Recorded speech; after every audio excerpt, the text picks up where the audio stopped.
Mike's Daily Podcast. Ever have one of those days where your headphones are all tangled up and thus you can't hear the song that's playing?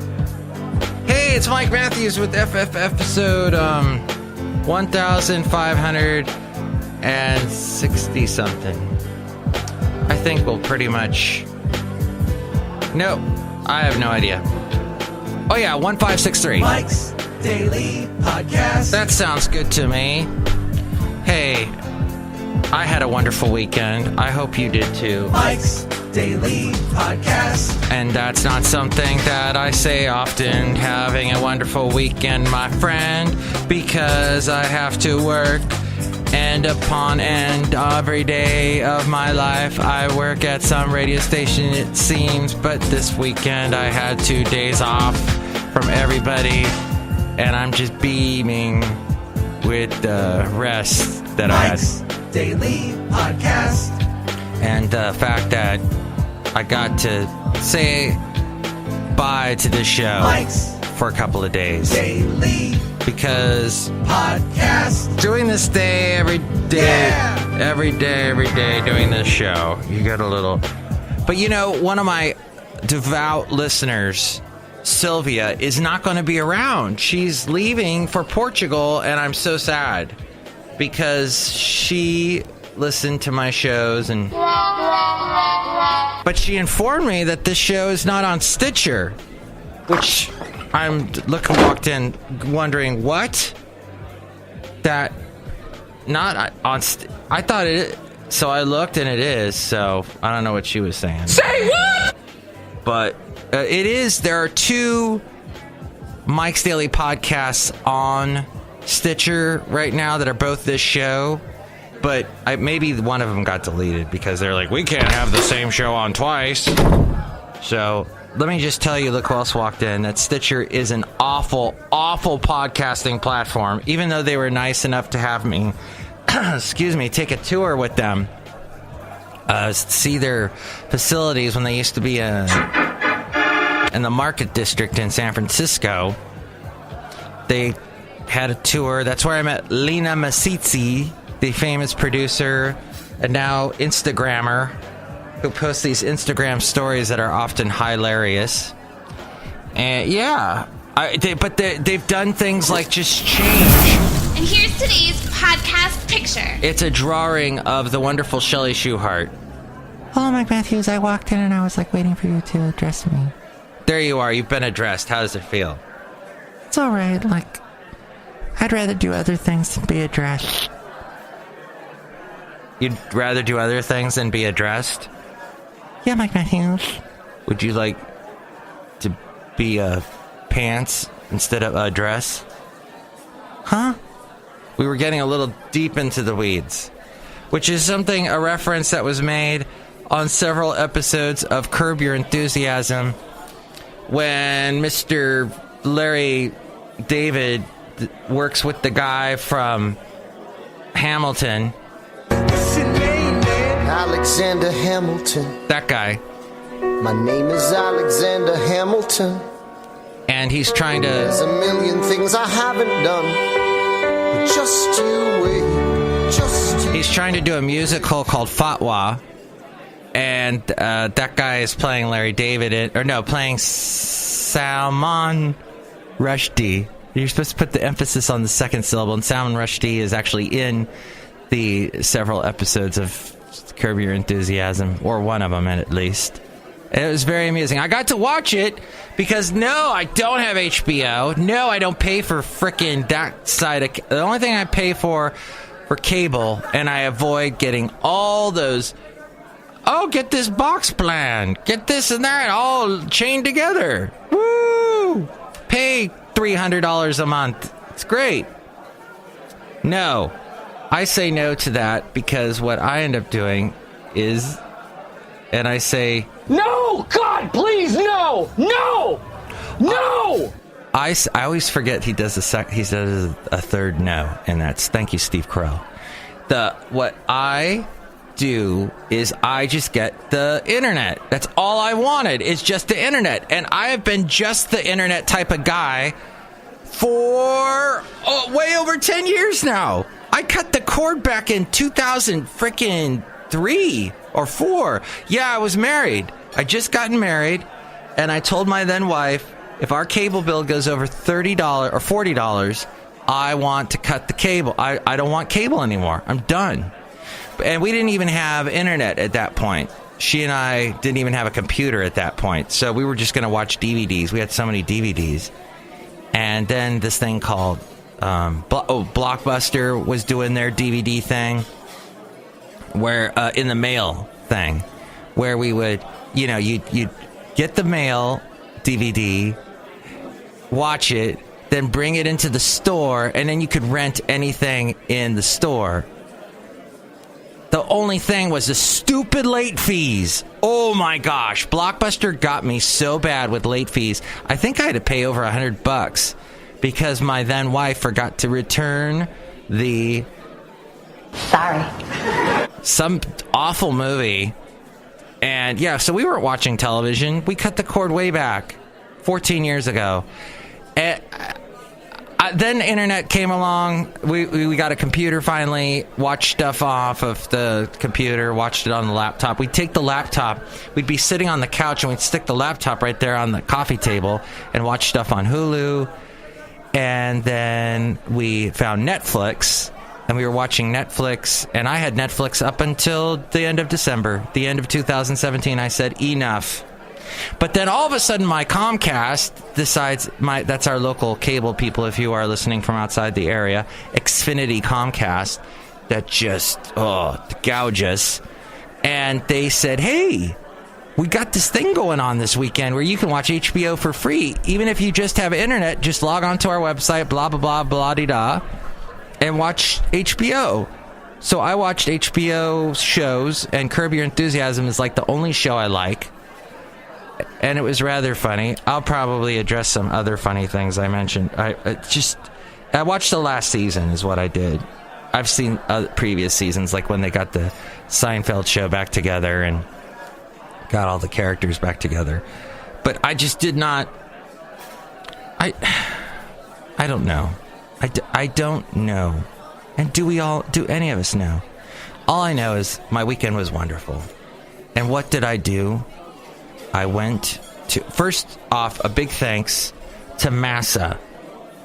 That's a name that you maybe don't hear too much. But Massa is the wonderful guy who said, hey, I need the hours. If you want to take off Sunday and Monday, I'll do your job. And I said, yes, thank you. Oh, I was so happy. Where's my little happy sound effect? I'm kind of a big deal. There we go. I'm kind of a big deal. So I was so happy to take off those days, and I went to Benicia. I love going to Benicia. However, it was so windy in Benicia. Oh my gosh. And when it gets windy in Benicia, you get waves out on the bay. These big waves were coming in. It was great. But Basil the Boxer still had a wonderful time. There's like a little beach there, and he was running along. And people in Benicia are so nice in the downtown. And there's this very famous boxer named Chely, who recently lost a leg because he has cancer. And he used to sit in this antique store. And Basil remembers the antique store, and Chely was so nice to Basil, they sniffed each other in the antique store. This was about a year ago. And Basil still remembers that antique store, and it's gone now. It's like a yoga studio now, but Basil still stops and goes, where's Chely? Oh, I wish the best for Chely. I told someone who knew the guy who knows Chely to wish him well. But that was Benicia. Is such a nice little downtown area. This is the little travel part of my show, where I talk about traveling and such. And yes, you can go there, and you can go. There's like a little wharf or jetty that goes out, and then there's a little wharf at the end jetty, and you're out in this little harbor, and you look out. The houses all along the water are so interesting and unique designs, not cookie cutter at all. And old, And Benicia at one time was the capital of California for about a year. And yeah, it's just great. I love going there. People go, why do you go to Benicia? I go there. That's all. And I did have to stop, and a friend of mine is all into Pliny the frickin' Younger. Oh my God. Oh, my friend, though, was very nice. He let me have a sip of his Pliny the Younger. And I went, okay, all right. I don't understand. It's hoppy. It's got a lot of hops. I guess if you're into the hoppy flavor and hops are your thing, that's great. Oh, it's a specific kind of hop, Mike. It's the best hop there is. Beer. You won't taste this hop anywhere else. All right. My mouth cannot tell the difference. I do not have that palate. I do not, therefore, need to wait in line for 5 hours to drink a stupid glass of beer that was tiny. It looked like that little glass they give you for orange juice when you go to IHOP. Tiny! You needed a magnifying glass to see this beer. And then so they didn't have that. I had Pliny the Elder, which they always have. And my glass was huge. Huge. So I drank that, and oh my gosh, got a nice buzz. I went up to Benicia. Don't drive drunk. Buzz drinking is drunk driving drinking. A message from the CHP. I have a sound effect for that. You will respect my authority. That's basically how the show goes. It's silly. I probably don't I didn't hear back from the people with the podcast position. Some people here on the weekend at my job do crazy stuff to the equipment. When I come in, I'm like, why is that like that? Weird. I must do that to the people where I work part-time on the weekend. When they come back, the full-timers must go, what does Mike do on the... But I don't do anything, my friend. I keep it simple and sacred. No, my point being that Curb Your Enthusiasm is pretty good. I do get a little tired of Larry David screaming all the time in his, was it David Steinbrenner voice?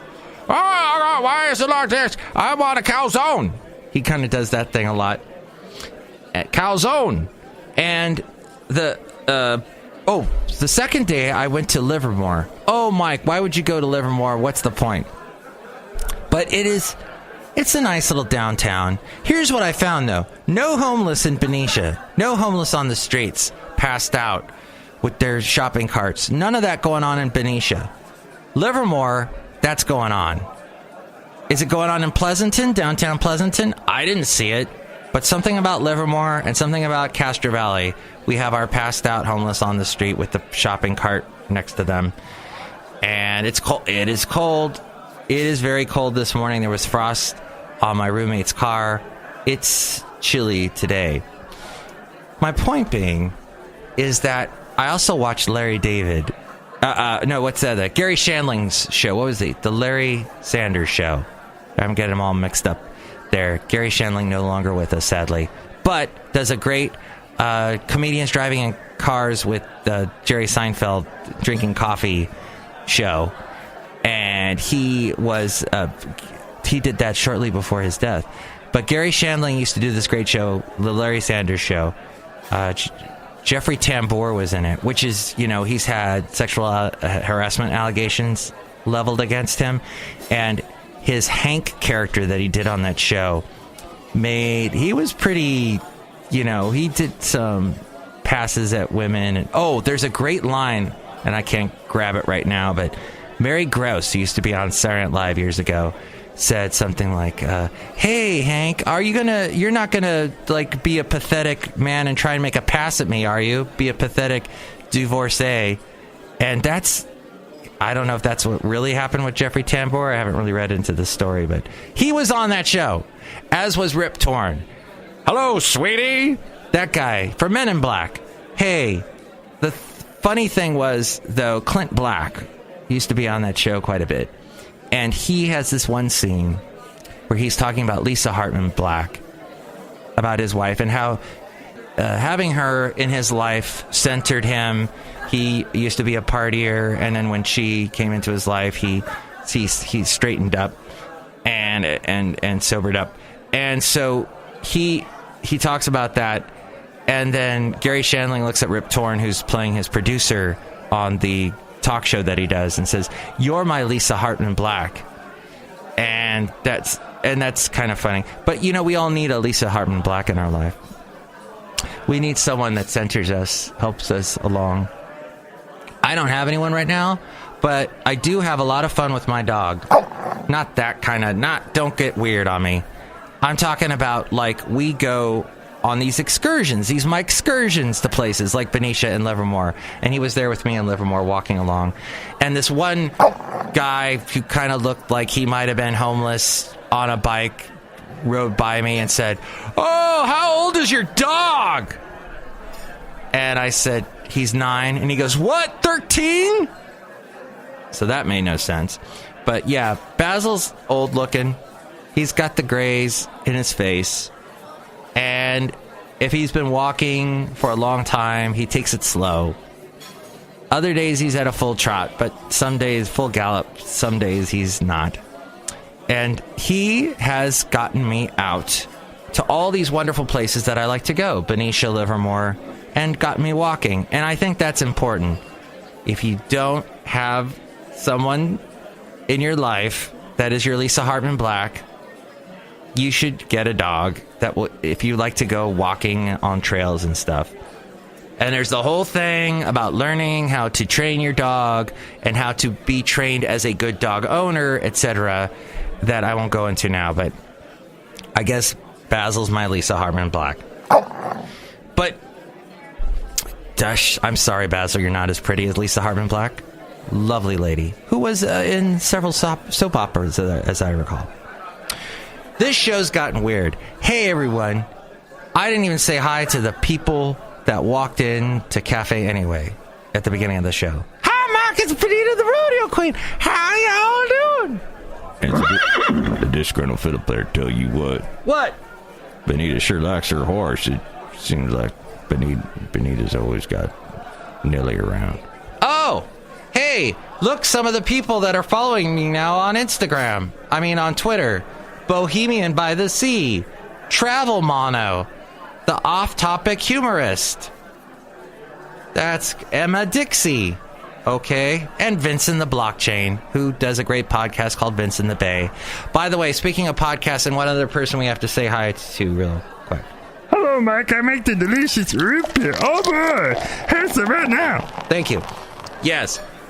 A very informative show called The Daily that actually isn't silly like this show. It's very serious if you need that. If you need a little seriousness in your life. Oh, no! Colin Quinn had a heart attack on Valentine's Day? Oh, I bet he enjoys that irony. I'm so glad he's alive, though. He's 58. And he used to do a show called Tough Crowd, where he had some great comedians on, and it was a 5 days a week type show. It would come on after the Daily Show, and they would tackle the topics of the day. And, a lot of his jokes would fall flat, but hey, Trump's blaming Obama again. He questions why Obama didn't take action on Russian interference since it happened back in 2014. Even though Trump loves Russia and, loves Putin. I say it's better to get along with Russia than not. And Trump was doing all his Twitter stuff, saying, doing his world tweet. The Royal Trump Tweet Decree. And he questioned, why Obama didn't do anything during the 2016 election. And then also